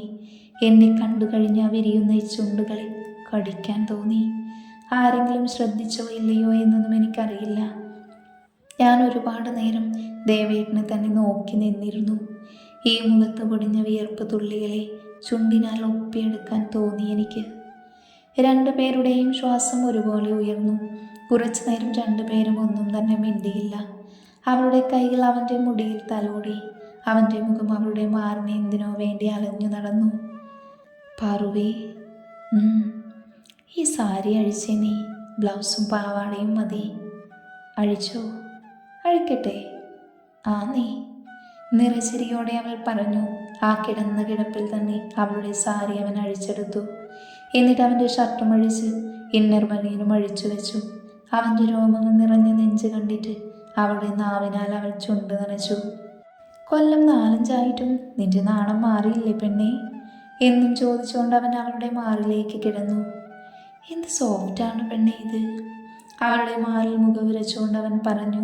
അത് കേട്ട് അവൾ ഒന്നുകൂടെ അവൻ്റെ മുഖം അവളിലേക്ക് അമർത്തി പിടിച്ചു. പിന്നെയും നിശബ്ദത നിറഞ്ഞു. ദേവേട്ട, ഉറങ്ങിയോ? ഇല്ലല്ലോ. പിന്നെന്താ ആലോചിക്കുന്നേ? ഇന്നത്തെ സംഭവമാണോ? ഏയ്, അതൊന്നുമല്ല. ഇന്നത്തെ കല്യാണം അതെന്തായാലും നടന്നു. ഇനി അവർ തീരുമാനിക്കട്ടെ. അവരാണ് ജീവിക്കേണ്ടത്. മനുഷ്യനാണ്, തെറ്റുകൾ സംഭവിക്കും, സ്വാഭാവികം. പക്ഷേ അത് തന്നെ മനസ്സിൽ വെച്ചുകൊണ്ടിരുന്നിട്ട് കാര്യമില്ലല്ലോ. അവർ തമ്മിൽ പരസ്പരമുള്ള തുറന്ന് സംസാരിച്ച തീരാവുന്ന പ്രശ്നമേ ഇപ്പോൾ അവർക്കിടയിലുള്ളൂ. അത് ശരിയാ, കാത്തുമ്പി അനുഭവിച്ച് തുല്യ വേദന തന്നെ ദിനവും അനുഭവിച്ചിട്ടുണ്ട്. അന്ന് തന്നെ ശ്യാം ഡോക്ടർ പറഞ്ഞത് കേട്ടതല്ലേ. എന്തായാലും അവർ തീരുമാനിക്കട്ടെ. അതൊക്കെ പോട്ടെ, അതല്ലാതെ പിന്നെ വേറെന്താ ആലോചിച്ചിരുന്നേ? അതൊന്നുമില്ല, വെറുതെ ഓരോന്നിങ്ങനെ. ഇന്ദ്രൻ എന്തോ കള്ളം ഒളിപ്പിക്കുന്നത് പോലെ തോന്നി ജാനിക്ക്. പറയുന്നേ, കണ്ണ് കണ്ടാൽ തന്നെ അറിയാം ഇപ്പോൾ പറഞ്ഞത് കള്ളമാണെന്ന്. അതുണ്ടല്ലോ, നീ ഞാൻ പറയുന്നത് കേട്ട് പിന്നെ എന്നെ കളിയാക്കരുത്.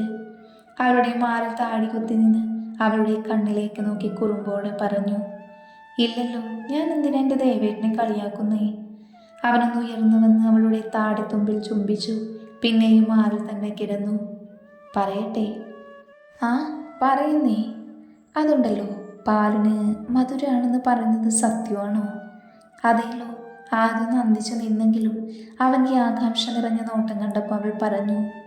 നീ എത്ര വയസ്സ് വരെ കുടിച്ചിട്ടുണ്ട്? ഒരു 2 വയസ്സിൽ നിർത്തിയെന്ന് അമ്മ പറഞ്ഞത്. എന്തേ ഇപ്പം ചോദിക്കാൻ?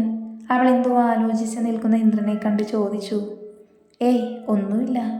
ഞാൻ ഒരിക്കൽ പോലും ആ അമൃതിൻ്റെ രുചി അറിഞ്ഞിട്ടില്ല. അമ്മ ഉണ്ണിയുമൊക്കെ കുടിക്കുന്നത് കൊതിയോടെ നോക്കി നിന്നിട്ടുണ്ട്. ഒരിക്കൽ മായയ്ക്ക് കൊടുക്കുന്നത് കണ്ടിട്ട് ഞാൻ കൊതി മൂത്തിട്ട് അമ്മ കിടക്കുമ്പോൾ പോയി കുടിക്കാൻ നോക്കിയിരുന്നു പോലും. അച്ഛനോടൊന്ന് ഞാനൊന്ന് മുതിർന്നപ്പോൾ പറയാറുണ്ട്. ആദ്യം വന്ന കുഞ്ഞിനൊരു തുള്ളി മുലപ്പാൽ നിഷേധിച്ചതിനെപ്പറ്റി ഇടയ്ക്കിടെ പറയാറുണ്ട്. അവസാനം അച്ഛമ്മ മരണക്കിടക്കയിൽ കിടക്കുമ്പോഴും പറഞ്ഞത് ഓർമ്മയുണ്ട്. നീ എന്തുകൊണ്ടാണ് ഈ കുഞ്ഞിനുള്ള മുലപ്പാൽ നിഷേധിച്ചത് എന്ന്. എനിക്കറിയില്ല ഭാഗ്യ. എന്നോടുള്ള വാശിക്കോ ദേഷ്യത്തിനോ ആയിരുന്നേ. അത്രയും വലിയ ക്രൂരത ആ കൊച്ചിനോട് നീ കാണിക്കേണ്ടായിരുന്നു. ഇന്നല്ലെങ്കിൽ നാളെ നിനക്ക് അവനെ കാണൂ എന്ന്. എന്നിട്ടെന്താ? അമ്മയ്ക്ക് കുറ്റബോധം ഉണ്ടായിരുന്നോ എന്നൊന്നും എനിക്കറിയില്ല. പിന്നീട് രാത്രികളിൽ ഞാൻ ഉറങ്ങിക്കഴിഞ്ഞ എൻ്റെ അരികത്ത് വരുമായിരുന്നു. ഒരുപാട് നേരം ഇരുന്നിട്ടൊക്കെയോ പോവോ? അതല്ല, അന്ന് അമ്മയുടെ അടുത്ത് കൊതി കൊണ്ട് പോയി കിടന്നു എന്ന് പറഞ്ഞില്ലേ? എന്നിട്ട് എന്താ ഉണ്ടായത്? അന്നത് കണ്ട അമ്മ എന്നെ അടിച്ചൊരു പരുവമാക്കി. വലിയ കുട്ടിയായിട്ടും ചെക്കൻ്റെ ഒരു പൂതി എന്ന് പറഞ്ഞ് കുറേ ശകാരിച്ചു. പിന്നെ അമ്മ ഉണ്ണിയൊക്കെ ഉണ്ടായ പാല് കുടിച്ചു കഴിഞ്ഞ് അവരുടെ വാ മണത്ത് നോക്കും. ചുണ്ടിലൊക്കെ ഞാൻ ഉമ്മ വയ്ക്കാറുണ്ട്. ഇപ്പോഴും ആ പാലിൻ്റെ മണം എൻ്റെ നാസികയിൽ വരാറുണ്ട്. മതി, ഇനി പറയില്ലേ. ജാനിയുടെ നെഞ്ചകം വല്ലാതെ പൊള്ളിപ്പിടഞ്ഞു. നിന്റെ മാറിൽ കിടന്നപ്പോൾ എന്തോ അതൊക്കെ ഓർമ്മ വന്നു. ഇപ്പോൾ അന്നത്തെ സങ്കടമൊന്നും വരാറില്ല. നീയാണേ സത്യം. കാരണം ഇതെൻ്റേത് മാത്രമല്ലേ, എനിക്ക് മാത്രം ഉള്ളതല്ലേ. അവളുടെ മാറിൽ ചുംബിച്ചുകൊണ്ട് അവൻ അവളോട് ചോദിച്ചു. അതേലോ, എൻ്റെ ദൈവേട്ടൻ്റെ മാത്രമാണ്, എൻ്റെ ദൈവേട്ടന് മാത്രം ഉള്ളതാണെന്ന് പറഞ്ഞ് നെറ്റിയിൽ ചുംബിച്ചു. ഞാനൊരു കാര്യം പറയട്ടെ, അതിൽ എത്രമാത്രം ശരിയും തെറ്റുമുണ്ടെന്ന് എനിക്കറിയില്ല. നീ പറയൂ പെണ്ണേ എന്നും പറഞ്ഞവൻ അവളുടെ ഇടതുമാറിൽ മുഖമർത്തി. ഇങ്ങനെയാണ് ഞാൻ പറയില്ല കേട്ടോ. പറഞ്ഞു കഴിഞ്ഞു ചെയ്തോ. അതുവരെ കുറുമ്പ് കാണിക്കല്ലേ. സോറി, ഇനി പറഞ്ഞു. അവളെ ചുറ്റിപ്പിടിച്ച് മാറിലേക്ക് തല പൊഴുത്തിക്കൊണ്ടവൻ പറഞ്ഞു. അതുണ്ടല്ലോ, നമുക്ക് ദൈവം കനിഞ്ഞൊരു കുഞ്ഞു ജനിച്ചാലുണ്ടല്ലോ. അത് പിന്നെ അന്ന് ആദ്യത്തെ തുള്ളി മുലപ്പാല് ഞാനതെൻ്റെ ആദ്യത്തെ കൺമണിയായ എൻ്റെ ദേവേട്ടനായിരിക്കും തരിക. എൻ്റെ കുറേ കാലമായുള്ളൊരാഗ്രഹമാണ്. അത്രേ ഉള്ളൂ? അത് കൊള്ളാലോ. ഏ, നീ എന്താ പറഞ്ഞത്? അതിനു മറുപടിയായി അവൾ കണ്ണുകൾ ചിമ്മി അടച്ചുകൊണ്ട് അവനെ അവളുടെ മാറിലേക്ക് ചേർത്തു. മീനു കാത്തുവിനെ റൂമിലേക്ക് ആക്കിക്കൊടുത്തു. ചെല്ല്, കയറ്. നിന്റെ പ്രശ്നങ്ങൾ കാണാഞ്ഞിട്ടോ അറിയാഞ്ഞിട്ടോ അല്ല ഞാൻ മിണ്ടാതെ നിൽക്കുന്നേ. എൻ്റെ ഒരു വാക്കുകൊണ്ട് പോലും നിനക്ക് ആശ്വാസമാകില്ല എന്നെനിക്ക് നന്നായിട്ടറിയാം. അത് നിനക്കും അറിയാം. കാത്തൊന്നും മിണ്ടാതെ തലകുനിച്ചു. എന്തായാലും ഉള്ളിലേക്ക് കയറിക്കോ. നിതിനേട്ടൻ ഉണ്ടാകും ഉള്ളിൽ. രണ്ടാളും ഉള്ളിൽ തുറന്ന് സംസാരിച്ച തീരാവുന്ന പ്രശ്നം മാത്രമേ ഉള്ളൂ നിങ്ങൾക്കിടയിൽ ഇപ്പോൾ. അത് നാളെ നീട്ടിക്കൊണ്ടു പോവാതെ ഇന്ന് തന്നെ പറഞ്ഞു തീർക്കുക. മീനു കയ്യിലുള്ള പാൽ കാത്തുവിനെ ഏൽപ്പിച്ച് അവളെ ഒന്ന് ഹഗ് ചെയ്ത് കവിളിലായി ചുംബിച്ചു.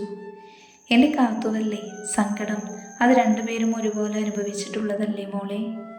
എന്നാലും നിന്റെ സങ്കടങ്ങൾക്ക് കൂട്ടെല്ലാവരും ഇല്ലായിരുന്നു കുഞ്ഞേ. പക്ഷേ നിതിനേട്ടനോ? അത് നീയൊന്ന് ആലോചിച്ച് നോക്കിയേ. എല്ലാം ഒറ്റയ്ക്ക് സഹിച്ചതല്ലേ മോളെ. കാത്തുവിൻ്റെ കവിളിൽ കൈ ചേർത്ത് തള്ളവിരലിനാൽ കണ്ണുനീർ തുടച്ചുകൊണ്ട് മീനു പറഞ്ഞു. എൻ്റെ കുട്ടി ഒന്നുകൊണ്ടും സങ്കടപ്പെടേണ്ട. എന്തിനും ഏതിനും കൂട്ടിന് ഞാനുണ്ട്. ചെല്ല്. കയ്യിൽ പാൽ ഗ്ലാസ് കാത്തുവിനെ ഏൽപ്പിച്ച് മീനു തിരിഞ്ഞു നടക്കാനാഞ്ഞതും പിന്നെന്തോർത്തെന്ന പോലെ പിന്നെ നാണം കുടുങ്ങി തലയും താഴ്ത്തി കാത്തുവിൻ്റെ അരികിൽ ചെന്ന് അവളുടെ കയ്യിൽ ചൂണ്ടുവിരലിനാൽ ചുരണ്ടിക്കൊണ്ട് പറഞ്ഞു. കാത്തു അവളുടെ പെട്ടെന്നുള്ള മാറ്റം കണ്ട് മീനുവിനെ തന്നെ നോക്കി നിന്നു. എന്താടി? അടഞ്ഞ ശബ്ദത്തോടെ കാത്തു ചോദിച്ചു. ഏയ് ഒന്നുമില്ല, നീ പൊയ്ക്കോ. പറയടി പോത്തേ. കാത്തു കുറച്ച് കടുപ്പിച്ച് പറഞ്ഞു. അതുണ്ടല്ലോ. ആ ഉണ്ട്. പിന്നല്ലേ. അതിനവളൊന്ന് ദേഷ്യത്തിൽ നോക്കി. ഒന്ന് പറഞ്ഞു തുലക്ക് മീനു. പറയാം. മീനു ആഞ്ഞൊന്ന് ശ്വസിച്ചു. എനിക്ക് ഇനിയും പിടിച്ചു നിൽക്കാൻ പറ്റുന്നില്ലടി. അങ്ങേരുടെ 6 പാക്കും ഒഴുക്കത്തെ ഗ്ലാമറൊക്കെ ഒക്കെ കണ്ട് ഉണക്കമീൻ്റെ അടുത്ത് പൂച്ചയെ കാവലാക്കിയ അവസ്ഥയാണെനിക്ക്. കാത്തൊന്നും മനസ്സിലാവാതെ മീനുവിനെ വിഴിച്ചു നോക്കി. അത് പിന്നെ ഉണ്ടല്ലോ, നിനക്കറിയാവുന്നതല്ലേ നിനക്കൊരു ജീവിതമില്ലാണ്ട് ഞാൻ ജീവിതം തുടങ്ങില്ലെന്ന്. നീയോ? ഞാനല്ല, ഉണ്ണിയേട്ടൻ. അത് പറ. ഒരാക്കി ചിരിയോടെ കാത്തു പറഞ്ഞു. അതുവരെ കാത്തവനെ അലട്ടിയിരുന്ന സങ്കടം മീനുവിൻ്റെ ഒറ്റ ഡയലോഗിൽ പോയെന്ന് തോന്നുന്നു. പൊടി ദുഷ്ട. അപ്പോൾ പറഞ്ഞു വന്നത് എന്താന്ന് വെച്ചാൽ കഴിയുന്നതും ഇന്ന് തന്നെ സംസാരിച്ച് തീർത്തിട്ട് എന്തേലും ഒന്ന് തുടങ്ങി വെക്കുക. തുടങ്ങി വെക്കേ? എന്ത്? എൻ്റെ പൊട്ടി, ഒരു ഉമ്മയിലും തുടങ്ങി വെക്കണമെന്ന് മനസ്സിലായോ? ഞാൻ പോകുന്നു, നീ പോയി കിടക്കാൻ നോക്ക് മീനുവേ. നമ്മൾ പോണേ. നമ്മളൊരു കാര്യം പറഞ്ഞപ്പോൾ ഇങ്ങക്കതനുസരിക്കാൻ വയ്യ. സങ്കടമൊന്നുമില്ല, എന്നാലും ചെറിയൊരു വിഷമമായിരിക്കുമല്ലേ. പൊടി കുട്ടി പിശാചേ. അപ്പോൾ ഓക്കേടി, എല്ലാം പറഞ്ഞതുപോലെ. Good night. കാത്തു റൂമിലേക്ക് കയറി പോകുന്നത് നോക്കി മീനു ഒരു ചിരിയോടെ നിന്നു. കാത്തുവിലും ആ ഒരു ചിരി നിറഞ്ഞു നിന്നു. ഏതവസ്ഥയിലും കൂട്ടിനുണ്ടാകുന്ന ഈ ഒരു സൗഹൃദം അത് മരണം വരെ ഉണ്ടാകണേ എന്ന് അവളുടെ ഉള്ളിൽ ഒരു പ്രാർത്ഥന പോലെ നിറഞ്ഞു നിന്നു. മീനു കാത്തു ഡോറടച്ചത് കണ്ട് തിരിഞ്ഞതും ആരോ വന്ന് അവളെ പൊക്കിക്കൊണ്ടുപോയി. പെട്ടെന്നായതുകൊണ്ട് തന്നെ മീനു ഒന്ന് ഞെട്ടിയെങ്കിലും ശബ്ദിച്ചില്ല. ഒരു പുഞ്ചിരിയാൽ അവളുടെ ഉണ്ണിയേട്ടൻ്റെ തോളിൽ കിടന്നു. അവൻ നേരെ അവളെയും കൊണ്ട് ടെറസിൽ കൊണ്ടുപോയി അവിടെ നിർത്തി. മീനുവിൻ്റെ മേനി ഉണ്ണിയുടെ ഉറച്ച ശരീരത്തിൽ ഉറഞ്ഞു തുളമ്പി. രണ്ടാളിലെ കറണ്ട് പാസ് ചെയ്ത പോലെ ഒരു അനുഭൂതിയായിരുന്നു. മീനുവിൻ്റെ കാലുകൾ നിലത്തുറക്കും മുന്നേ ഉണ്ണി അവളെ ചുറ്റിപ്പിടിച്ച് ചുവരിലേക്ക് ചേർത്തു നിർത്തി. മീനുവിൻ്റെ കവിളുകൾ നാണത്താൽ ചുവന്നു. അവളുടെ കൈകൾ അവൻ്റെ ഷോൾഡറിൽ മുറുകി. ഉണ്ണിയേട്ടാ. അവനുമല്ലാത്തൊരവസ്ഥയിലായിരുന്നു. അവരെ തഴുകി തണുത്ത കാറ്റ് വീശി. രണ്ടുപേരും കണ്ണും നോക്കി ചുണ്ടുകൾ അടുത്ത് പോയതറിഞ്ഞതേയില്ല. പെണ്ണേ. എന്തോ കാറ്റുപോലെയായിരുന്നു അവളുടെ സ്വരം. എന്നോട് ദേഷ്യമുണ്ടോടാ പൊന്നെ? ചുണ്ടോടി ചുണ്ട് ചേർത്തൊരു മന്ത്രണം പോലെ അവൻ ചോദിച്ചു. എന്തിനെന്ന് സംശയത്തോടെ അവൾ അവനെ നോക്കി. അവളുടെ ചുണ്ട് അവൻ്റെ ചുണ്ടുകൾ വല്ലാതെ കൊതിക്കുന്നുണ്ടായിരുന്നു. അവളുടെ ചുണ്ടുകൾ വിറകൊണ്ടു. പെണ്ണെ. കാത്തു. പറയണ്ട. അവർക്കൊരു ജീവിതമുണ്ടായിട്ടേ നമ്മുടെ ജീവിതം പൂർണ്ണമാകൂ. അതിന് നമ്മൾ എത്ര നേരത്തെ ജീവിച്ചു തുടങ്ങിയാലും ഈ സന്തോഷപ്പം കിട്ടില്ലായിരുന്നു. അവൻ അവളെ പ്രണയത്തോടെ നോക്കി. അവൾ അവനെയും. ഇങ്ങനെ നോക്കല്ലേ പെണ്ണെ, കടിച്ചെടുക്കാൻ തോന്നുന്നു. അവളെ അവനിലേക്ക് അമർത്തി പിടിച്ചുകൊണ്ട് അവളൊന്ന് ഏങ്ങിപ്പോയി. ഇനിയും എൻ്റെ പെണ്ണിനെ കാത്തിരിപ്പിക്കില്ല കേട്ടോ. എത്രയെന്ന് വെച്ചാൽ പൂച്ചയെ ഉണക്കമീനിന് കാവൽ നിർത്തിക്കുക. അവനൊരാക്കിയ ചിരിയോടെ പറഞ്ഞതും അവൾ ആകെ ചൂളിപ്പോയി. കേട്ടല്ലേ? നല്ല വൃത്തിയായി കേട്ടു. അയ്യേ. അവൾ നാണത്താൽ അവൻ്റെ ഷോൾഡറിൽ മുഖമൊളിപ്പിച്ചു. അവൻ അവളെ ഒന്ന് കൂടെ ചേർത്ത് പിടിച്ചു. കാത്തു വിറയ്ക്കുന്ന കാലടികളോട് അകത്തേക്ക് കയറി ഡോറ് ചാരി ലോക്ക് ചെയ്തു. നീല ഡിം ലൈറ്റിനൊപ്പം പഴയ ഏതോ ഹിന്ദി പാട്ടിനൊപ്പം അവിടെ നല്ലൊരു ആംബിയൻസ് നൽകി. കാത്തു അകത്ത് കയറി ചുറ്റും നോക്കി. പണ്ടെപ്പോഴോ പറഞ്ഞിരുന്നു നിതിനോട് നമ്മുടെ റൂമിൽ നീല കളറിലുള്ള വസ്തുക്കൾ മതിയെന്ന്. അതുപോലെ തന്നെ ചെയ്തു വെച്ചിട്ടുണ്ട് റൂം മുഴുവൻ നീല നിറത്താൽ മനോഹരമാക്കിയിട്ടുണ്ട്. അവളുടെ ചുണ്ടിൽ ഒരു പുഞ്ചിരി വിരിഞ്ഞു. അവളുടെ കണ്ണുകൾ അവനെ കാണാനായി ചുറ്റുമൊന്ന് പരതി. പാൽ ഗ്ലാസ് അവിടെ ടേബിളിൽ വെച്ച് അവൾ ബാൽക്കണിയിലേക്ക് ഇറങ്ങി. പുറത്തെ നിലാവിനെ നോക്കി അവൻ നിൽപ്പുണ്ടായിരുന്നു. അവളൊന്നും മിണ്ടാതെ അവനോടൊപ്പം പോയി നിന്നു. അടുത്ത കാലനക്കം കേട്ട് ദിനു ഒന്ന് ദീർഘശ്വാസം എടുത്തു. ഞാൻ കാണിച്ചത് അവിവേകമാണെന്ന് തോന്നുന്നുണ്ടോ നിനക്ക് കാത്തു? അവൻ ചോദിക്കുന്നത് കേട്ട് അവളുടെ നെറ്റി ചുരുങ്ങി. സംശയത്തോടെ നോക്കി അവനെ. അത് മനസ്സിലാക്കിയെന്നോണം ദിനു പറഞ്ഞു. ഇങ്ങനെ ഒരുത്തനെയല്ലല്ലോ നിനക്ക് വേണ്ടിയിരുന്നത്. ദിനു സ്വരത്തിൽ ഉയർച്ച വരാതിരിക്കാൻ പരമാവധി ശ്രമിച്ചുകൊണ്ട് പറഞ്ഞു. പക്ഷേ അവൻ്റെ സംസാരം കേട്ട് കാത്തുവിന് നന്നായിട്ട് തന്നെ ദേഷ്യം വരുന്നുണ്ടായിരുന്നു. അതിന് കണ്ണുകൾ കൂർപ്പിച്ചുകൊണ്ട് അവൾ ചോദിച്ചു. അവളുടെ സ്വരത്തിലെ മാറ്റം മനസ്സിലാക്കി അവൻ ഉമിനീരിറക്കി പോയി. ഇനി എന്ത് പറയുമെന്ന് ആലോചിച്ചു പോയി. അത്രയും മൂർച്ചയുണ്ടായിരുന്നു അവളുടെ സ്വരത്തിൽ. അതിനിപ്പോൾ ഒന്നുമില്ല. അതിനിപ്പോൾ എന്താ? ഒന്നുമില്ല. അവളുടെ നോട്ടം കണ്ടവൻ അതുവരെ നിന്നിരുന്ന ബിൽഡപ്പൊക്കെ മാറ്റിവെച്ച് ഇനി നമ്മൾ എന്ത് ചെയ്യും അല്ലയ്യ എന്ന് ചോദിച്ചു വരുന്ന ദശമൂലത്തെ പോലെയായി. ഇങ്ങനെയാണ് ഈ കളിക്ക് ഞാനില്ലെന്ന മട്ടിൽ നഖത്തിൻ്റെ ഭംഗിയെ നോക്കി നിന്നു. അവൻ്റെ നൃത്തം കണ്ട് കാത്തുവിന് ചിരി പൊട്ടി. അതുവരെ അവളിൽ ഉണ്ടായിരുന്ന വിഷമമൊക്കെ എവിടെയോ പോയി മറഞ്ഞു. അവൾക്ക് നന്നായി ചിരി വരുന്നുണ്ടായിരുന്നു. പക്ഷെ ചിരിക്കാതെ അവനെ തന്നെ നോക്കി നിന്നു. അവളുടെ കണ്ണു നിറഞ്ഞു. എന്നും അവനിൽ നിന്ന് മാഞ്ഞു പോയ കുറുമ്പും കുസൃതിയും അവനിൽ വന്നതുപോലെ. കെട്ടിപ്പിടിച്ച മുഖം നിറയെ മുത്തങ്ങൾ കൊണ്ട് മൂടാൻ തോന്നിപ്പോയി അവൾക്ക്. അത്രയും ക്യൂട്ടായിരുന്നു അവനപ്പോൾ. ഈ പുഷ്പങ്ങളൊക്കെ ഇവിടെ ഉണ്ടാക്കിയതാണോ? നല്ല രസമുണ്ട് കാണാൻ, നല്ല മണം. അവളുടെ നോട്ടം തന്നിലേക്ക് തന്നെയാണെന്ന് മനസ്സിലാക്കിയതിനു അവളുടെ ശ്രദ്ധ മാറാനായി ഒരു കടലാസ് പൂ വരച്ചുകൊണ്ട് പറഞ്ഞു. പക്ഷേ ഇതുകൂടെ കേട്ടതും കാത്തുവിന് ചിരിയടക്കാൻ കഴിഞ്ഞില്ല. അതിൽ അവൻ്റെ പച്ചപ്പുള്ളി തിന്ന എക്സ്പ്രഷൻ കൂടെ ആയപ്പോൾ കാത്തു വയറും പൊത്തി ചിരിക്കാൻ തുടങ്ങി. ആദ്യമൊന്ന് ദിനു ഞെട്ടിയെങ്കിലും പിന്നെ ഇന്നോ പോയി മറഞ്ഞ കാത്തുവിൻ്റെ ചിരിയിലേക്ക് തന്നെ നോക്കി നിന്നുപോയി അവൻ. ചിരിച്ചു കുഴങ്ങിയ കാത്തു അപ്പോഴാണ് അവളെ തന്നെ കണ്ണിമ വെട്ടാതെ നോക്കി നിൽക്കുന്ന നമ്മുടെ ചെക്കനെ കാണുന്നേ. പെട്ടെന്ന് തന്നെ അവളുടെ മുഖത്തെ ചിരി മാഞ്ഞു. അപ്പോൾ തന്നെ ദിനു ഒന്നും നോക്കാതെ അവളെ വലിച്ച് നെഞ്ചോട് ചേർത്തു. കാത്തു നീങ്ങിപ്പോയി. അവളുടെ നെഞ്ച് വല്ലാതെ മിടിച്ചു. ഇപ്പൊ പൊട്ടുമെന്ന അവസ്ഥയായി. അവൻ്റെ അവസ്ഥയും അറിയിച്ചല്ലായിരുന്നു. പക്ഷെ അവൻ അവളെ കൂടുതൽ ഇറുക്കെ കെട്ടിപ്പിടിച്ചു. ഇനിയും കൈവിടില്ലെന്ന പോലെ. ഏതൊരു നിമിഷം അവളും അവനെ ചുറ്റിപ്പിടിച്ചു. രണ്ടുപേരുടെയും കണ്ണുകൾ നിറഞ്ഞൊഴുകി. എല്ലാത്തിനും മാപ്പ്. അവനെ പറഞ്ഞു മുഴുവനാക്കാൻ സമ്മതിക്കാതെ അവൾ അവൻ്റെ വാ പൊത്തിപ്പിടിച്ചു. അരുതെന്ന് വിലക്കി. അവൻ്റെ കണ്ണിലേക്ക് നോക്കി. ലവ് യു നിധി. എനിക്ക് നീയില്ലാതെ പറ്റില്ല. നീയില്ലാത്ത ലോകത്തെക്കുറിച്ച് ആലോചിക്കാൻ തന്നെ വയ്യടാ. എന്നെ വിട്ട് നീ ഇനി എങ്ങോട്ടും പോവല്ല നിധി. അവൻ്റെ കണ്ണുകളിലേക്ക് നോക്കി കാത്തു മനസ്സാൽ പറഞ്ഞു. ലവ് യു ടു പൊന്ന. എത്ര കൊല്ലം ഞാൻ ജീവിക്കുമെന്ന് എനിക്കറിയില്ല. അത്രയും കൊല്ലം എൻ്റെ നെഞ്ചോട് ചേർത്ത് നീയുണ്ടാകും. എന്നും എപ്പോഴും എൻ്റെ മാത്രമായിട്ട്. ദിനു ഉറച്ച ശബ്ദത്തോടെ പറഞ്ഞു. അവളുടെ മൂർത്താവിലായിട്ട് അവൻ്റെ ചുണ്ട് പതിപ്പിച്ചു. അവളെയും കൊണ്ട് അവിടെ തന്നെ ഇരുന്നു. കാത്തുവിനെ മടിയിലേക്ക് കയറ്റിയിരുത്തി അവളെ നെഞ്ചിലേക്ക് ചായച്ച് അവളുടെ മുടിയിൽ തലോടിക്കൊടുത്തു. അവൾ അവൻ്റെ ഉയർന്നു കേൾക്കുന്ന നെഞ്ചിരിപ്പിനെ കാതോർത്ത് അവളും ഇരുന്നു. ഒരുപാട് കാര്യങ്ങൾ പറയാതെ പറഞ്ഞുകൊണ്ട്. കുറച്ച് ദിവസങ്ങൾക്ക് ശേഷം ഒരു പകൽ ഉണ്ണിയും മീനുവും എങ്ങോട്ടോ പോവാൻ ഇറങ്ങി തിരിച്ചിട്ടുണ്ട്. മക്കളെ, സ്വെറ്ററൊക്കെ എടുത്തിട്ടില്ലേ? ബാഗി കൊച്ചിനെ വീൽ ചെയർ തള്ളിക്കൊണ്ട് വരുമ്പോൾ ജാനി ചോദിച്ചു. എടുത്തു എൻ്റെ ചേച്ചി പെണ്ണേ. മീനു ജാനിയുടെ കവിളിൽ നുള്ളി പറഞ്ഞു. ഏട്ടാ, അമ്മേ, ഞങ്ങൾ ഇറങ്ങട്ടെട്ടോ. ശ്രദ്ധിച്ചു പോവണടാ. എല്ലാം എടുത്തില്ലേ നിങ്ങൾ? ഇന്ദ്രൻ ചോദിച്ചപ്പോൾ എല്ലാം ഒന്നുകൂടെ ഇല്ലേ എന്ന് ഉറപ്പുവരുത്തി അവൻ. ആ ഏട്ടാ, എല്ലാണ്ട്. എന്ന അമ്മക്കുട്ടി ഇറങ്ങാട്ടോ. ജാനൂസ്, എൻ്റെ അമ്മേനെ ഏട്ടനെ നോക്കണേ. അമ്മയോടും ഏട്ടനോടും യാത്ര പറഞ്ഞ് ജാനിയെ ചേർത്ത് പിടിച്ചുകൊണ്ട് ഉണ്ണി പറഞ്ഞു. പോടാ, നീ പറഞ്ഞിട്ട് വേണമല്ലോ എൻ്റെ ചേച്ചിക്ക്. അല്ലേ എൻ്റെ ചേച്ചി പെണ്ണേ? രണ്ടാളും ശ്രദ്ധിച്ചു പോയി വായു. ഹെൽമെറ്റ് എടുത്തില്ലേ? എല്ലാം സെറ്റാണ് എൻ്റെ ഏട്ടത്തി. പോയി വരാം. ദിനും കാത്തും അവിടെ കാത്തു നിൽക്കും. ഇനിയും വൈകിക്കുന്നില്ല. എന്നാ ഇറങ്ങിക്കോ, പോയി അടിച്ചു പൊളിച്ചു വാ മക്കളെ. എല്ലാവർക്കും ടാറ്റ കൊടുത്ത് അവർ അവരുടെ ഹിമാലയത്തിൽ കയറി. ഒരിക്കൽ കൂടെ യാത്ര പറഞ്ഞവർ പറന്നു അങ്ങ് ദൂരെ കാശ്മീരിൻ്റെ മണ്ണിലേക്ക്.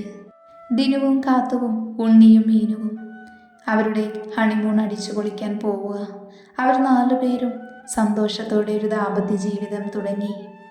എന്നാൽ ജാനിയുടെ അവസ്ഥയാണെങ്കിൽ 2 ദിവസമായി അവൾക്ക് ചെറിയ ക്ഷീണവും കുഴക്കൊക്കെ തോന്നുന്നുണ്ടായിരുന്നു. പക്ഷെ അവൾ അതൊന്നും കാര്യമാക്കിയില്ല. പെട്ടെന്നാണ് അവൾക്ക് ഛർദ്ദിക്കണമെന്ന് തോന്നിയത്. അവൾ ഓടിപ്പോയി വാഷ് ബേസിൽ ഛർദ്ദിച്ചു. ആ സമയം തന്നെയാണ് ഇന്ദ്രൻ കടയിലേക്ക് പോകാനായി വരുന്നത്. എന്താ ജാനി, എന്താ മോളെ പെട്ടെന്ന്? ഇന്ദ്രൻ വെപ്രാളത്തോടെ ജാനിയോട് ചോദിച്ചു. ജാനിക്കെന്തോ മനസ്സിലായതുപോലെ നിറഞ്ഞ ചിരിയോടെ ഇന്ദ്രൻ്റെ മുഖത്തേക്ക് നോക്കി. ഇന്ദ്രൻ്റെ ടെൻഷനോടെയുള്ള നോട്ടം കണ്ട് ജാനിക്കേറെ ചിരിയും സന്തോഷവുമാണ് വന്നത്. എന്താടി പെണ്ണെ, എന്താ കാര്യം? മനുഷ്യനിവിടെ ടെൻഷൻ അടിച്ച് നിൽക്കുമ്പോഴാണ് അവളുടെ ഒരു ചിരി. ഇന്ദ്രൻ ദേഷ്യത്തോടെ വീണ്ടും ചോദിച്ചു. എന്നാൽ ഇതെല്ലാം കണ്ട് വീൽ ചെയറിലിരിക്കുന്ന അമ്മ സന്തോഷത്തോടെ ഈശ്വരനോട് നന്ദി പറഞ്ഞു. ജാനിക്കും അവളുടെ അമ്മയ്ക്കും മനസ്സിലായിരുന്നു ഈ ഛർദിയുടെ കാരണം. എന്നാൽ പാവം ഇന്ദ്രന് മനസ്സിലായില്ല തൻ്റെ പെണ്ണെന്തിനാണ് ഛർദിക്കുന്നതെന്ന്. അവൻ്റെ മുഖം കൂടുതൽ ടെൻഷനായി. മോളി ജാനി, വാ, നമുക്ക് വേഗം ഹോസ്പിറ്റൽ പോവാം. എന്താണെന്ന് അറിയണമല്ലോ. പെട്ടെന്നൊരു ഛർദിയും അതുപോലെ നിനക്ക് നല്ല ക്ഷീണവും ഉണ്ടായിരുന്നു. ഞാൻ ശ്രദ്ധിക്കുന്നുണ്ട് നിന്റെ മുഖത്തെ ക്ഷീണമൊക്കെ. വാ, ഡ്രസ്സ് മാറ്, നമുക്ക് പോവാം. ഞാൻ ഷമിയെ വിളിച്ച് പറയാം കട നോക്കാൻ. നീ ഡ്രസ്സ് മാറി വാ പെണ്ണേ. അവൾ ഒന്നും മിണ്ടാതെ അവനെ തന്നെ നോക്കി നിൽക്കുന്നത് കണ്ട് അവൻ വീണ്ടും പറഞ്ഞു. എൻ്റെ മോനെ കണ്ണ, ഇതിന് നീ ടെൻഷൻ അടിക്കൊന്നും വേണ്ട. എന്താ അമ്മേ, എന്ത് നിങ്ങൾ 2 പേരും ഇങ്ങനെ മനുഷ്യനെ കളിയാക്കുന്നേ? അത് മോനെ, നമ്മുടെ വീട്ടിൽ പുതിയൊരു അതിഥി വരാൻ പോവുക. അതിൻ്റെയുള്ള മുന്നോടിയാണ് ഈ ഛർദി. അമ്മ എന്താ പറഞ്ഞു വരുന്നത്? എനിക്കൊന്നും മനസ്സിലാവുന്നില്ല. എൻ്റെ പൊന്നു മോനെ, നീ ഒരു അച്ഛനാവാൻ പോവാടാ. അവൾ എന്നോടൊരു സംശയം പറഞ്ഞിരുന്നു. ഇപ്പോൾ അത് ഉറപ്പായി. ഇനി അത് ടെസ്റ്റ് ചെയ്യാൻ വേണമെങ്കിൽ നിങ്ങൾ 2 പേരും പോയിട്ട് വാടാ. ഭാഗ്യക്കൊച്ച് സന്തോഷത്തോടെ പറയുന്നത് കേട്ട് ഇന്ദ്രന് എന്ത് ചെയ്യണമെന്നറിയാത്തൊരവസ്ഥ. തൻ്റെ ശരീരം മരവിച്ച് പോയതുപോലെ. താൻ ഇത്രയും കാലം ആഗ്രഹിച്ചതെന്താണോ അതാണിപ്പോൾ കേട്ടത്. അത് സത്യമാണോ മിഥ്യയാണോ? അവൻ അതേ അത്ഭുതത്തോടെ ഭാഗ്യയെയും ജാനിയെയും മാറി മാറി നോക്കി. പെണ്ണെ, അമ്മ പറയുന്നത് സത്യമാണോടി? ജാനിയെ നോക്കി അന്തം വിട്ടുകൊണ്ട് ചോദിക്കുന്ന ഇന്ദ്രൻ്റെ ചോദ്യം കേട്ട് ജാനി ഇന്ദ്രനെ നോക്കി നിറഞ്ഞ പുഞ്ചിരിയാലെ അതിനൊന്ന് മൂളി.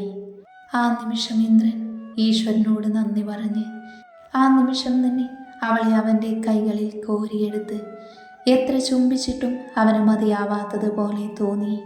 അമ്മ തങ്ങളുടെ അടുത്തുണ്ടെന്ന് പോലും മറന്ന് അവനും ജാനിയും മാത്രമുള്ള അവരുടെ കുഞ്ഞു മാത്രമുള്ള ആ ഒരു ലോകത്തായിരുന്നു അവൻ.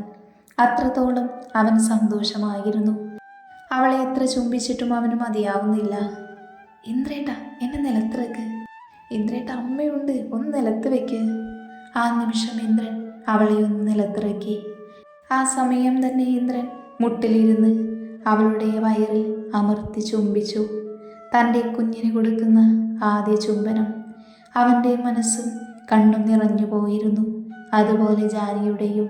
അമ്മയും അവരെ 2 പേരെയും നോക്കി കണ്ണുനീർ വാർത്തു. സന്തോഷത്താൽ നിറഞ്ഞു നിന്ന കണ്ണുനീര്.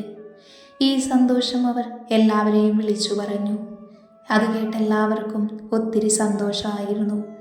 കാരണം ഇന്ദ്രനും ജാനിക്കും കുഞ്ഞുണ്ടാവില്ല എന്ന എല്ലാവരുടെയും വേദന അത് മാറിക്കിട്ടി. ഹണിമൂണ് പോയവരും ഈ വിവരം അറിഞ്ഞ് ഒരുപാട് സന്തോഷിച്ചു. അവരുടെ ഹണിമൂൺ അടിച്ചു പൊളിക്കാനായി ഇരട്ടി മധുരമായിരുന്നു ഈ സന്തോഷ വാർത്ത.